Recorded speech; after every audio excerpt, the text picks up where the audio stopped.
Hello. Kayo ba ay super init na po sa Pilipinas? Sobrang hot na po ba kayo? At gusto niya nga nang mag-swimming but layo kayo sa beach? Ano pang hinihintay nyo, mga kabayan or mga kwan dyan? Tingnan nyo, napakaganda. May handmade beach na dito. Tingnan nyo, guys, nag-i-enjoy na yung mga kapatid ko at saka yung pinsan ko. Ayan, tignan nyo. Talon, tumalon pa kayo. Lakihan nyo yung talon nyo, wag yung maliit. Yan, talon. Nag-i-enjoy na sila, guys, di ba? Saan nyo pa gustong pumunta? Yan, talon, pa more. Yan. Bakit pa kayo pupunta sa napakalayong lugar kung meron naman palang may malapit pala sa inyo, guys, di ba? Ayun, nag-enjoy na pati mga bata, matanda, walang pinipili yan, bata man o matanda, guys. Tignan nyo, di ba? So ano pang hinihintay nyo? Halika na, mag-book na kayo. Tignan nyo kung saan to. Tignan nyo, guys. Ayan, napakaganda, di ba? Ganda, guys. Ayan, swimming pa more. Daming tao, di ba, guys? Yan na. So, what are you waiting for, guys? Yan. Dami, diba? Yun yung anak ko naman. Nag-enjoy siya. Yan.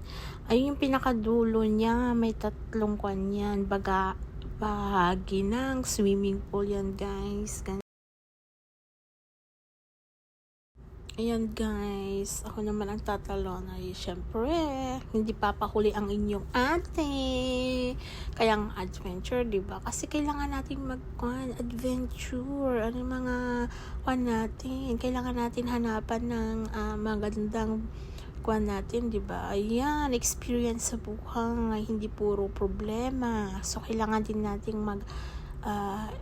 isipin natin yun yung para sa atin, di ba, guys? Yun, ayan na. Ayan, tignan nyo, guys. Patalon-talon. Kala mo naman, kaya marunong magtalon. Ayan, talon pa more. Talon pa, di ba? Ayan, di ba? Talon pa. Si ate, naka-yellow. Talon ng talon. Kala mo naman, ayun. Bagsak pa more, di ba? So, ano pang hinihintay nyo, guys? Talon! Talon pa kayo, Kala nyo, Ayan.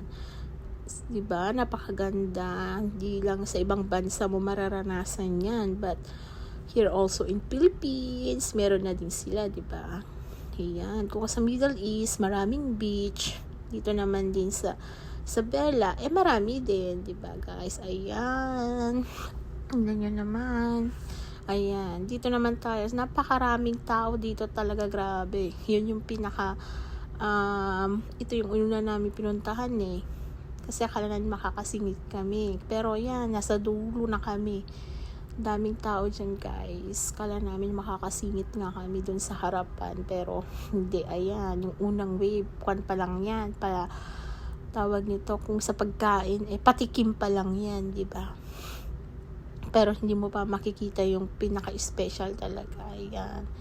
Ayan, nag-enjoy na sila. Ayan. Kala mo naman, mga bata. Ayan, yung una, kala mo, totoo na. Pero yan na yung talagang totoo. Ayan, di ba? Sobrang saya. Ayan, daming tao dyan, guys. Kita nyo naman. Kala mo, dinadayo pa to ng mga iba't ibang lugar. Hindi lang sa Isabela, kundi sa ibang panig ng Pilipinas. Panig ng Pilipinas yung yan.